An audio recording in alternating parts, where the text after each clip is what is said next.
कुलधरा 1825 से वीरान पड़ा है।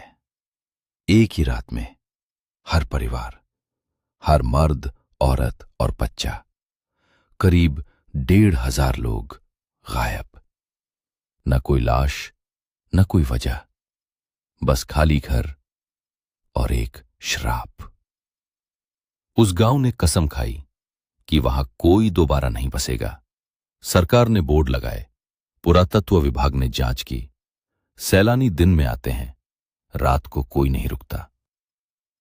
मेरे दोस्तों ने परवाह नहीं की। 3 लोग एक शनिवार की दोपहर निकल पड़े, राहुल, देव और प्रिया। उन्होंने वीडियो देखे थे, किस्से पढ़े थे और सब पर हंसे थे। शाम 4:45 पर गाड़ी खड़ी की।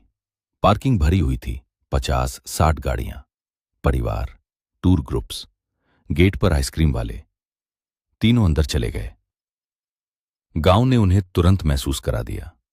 गलियां जैसे 1825 में ही रुकी हों, बिना छत के पत्थर के घर, दरवाजे जो कहीं नहीं खुलते, खिड़कियां जो खाली आंखों की तरह घूरती हैं। हवा यहां अलग तरह चलती थी, धीमी, भारी, जैसे सुन रही हो। प्रिया ने कहा उसे पहले घर में कुछ सुनाई दिया, एक धीमी गुनगुनाहट, जैसे कोई औरत बहुत दूर से किसी अनजान जबान में गा रही हो। राहुल ने कहा हवा है। प्रिया ने बहस नहीं की, लेकिन उसके बाद वो किसी इमारत के अंदर नहीं गई। 15 मिनट बाद तीनों ने वापस जाने का फैसला किया। निकलने की तरफ चले और उसी चौराहे पर पहुंच गए जहां 10 मिनट पहले से गुजरे थे। वही टूटी दीवार, वही सूखा कीकर का पेड़, जिसकी एक टहनी बाकियों से नीचे झुकी हुई थी। गलत मोड़ होगा, देव ने कहा।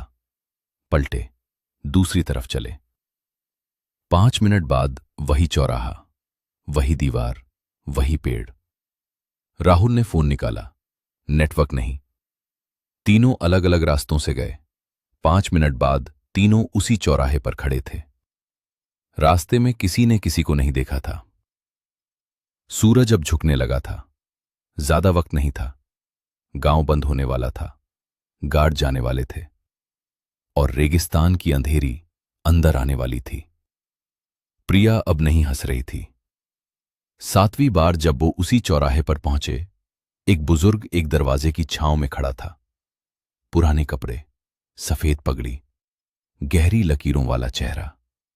वो उन्हें देख रहा था, उस नजर से जो तरस भी नहीं था। उसने जिस तरफ इशारा किया उधर चले, और इस बार रास्ता सामने आ गया, जैसे हमेशा से वहीं था।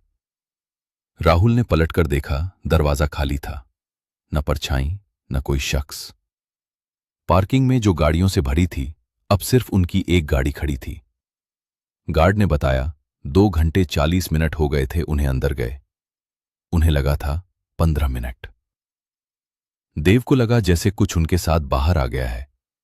पिछली सीट पर एक बोझ था जो पहले नहीं था। उस रात राहुल 3 बजे उठा, खिड़की के बाहर धीमे कदमों की आवाज से। 3री मंजिल, कोई बालकनी नहीं। उसने नहीं देखा। प्रिया ने कमरे में जाने से पहले बस एक बात कही, उस बुजुर्ग के पांव। जब वो इशारा कर रहा था, मैंने नीचे देखा। 200 साल से वीरान गांव में खड़ा था और उसके पांवों पर धूल नहीं थी। सुबह तीनों ने तय किया, कुलधरा का नाम दोबारा नहीं लेंगे। प्रिया 6 हफ्ते बाद शहर छोड़ गई। कहती थी, वही चौराहा सपनों में आता है, वही टूटी दीवार, वही सूखा पेड़, वही टहनी जो नीचे झुकी हुई है, इंतजार में। कुलधरा अभी भी वहां है। सूरज उगने पर गेट खुलता है, डूबने पर बंद हो जाता है। बीच में क्या होता है, वो रेगिस्तान जानता है। अगर ये कहानी आपके जहन में रह गई, तो आप जानते हैं क्या करना है।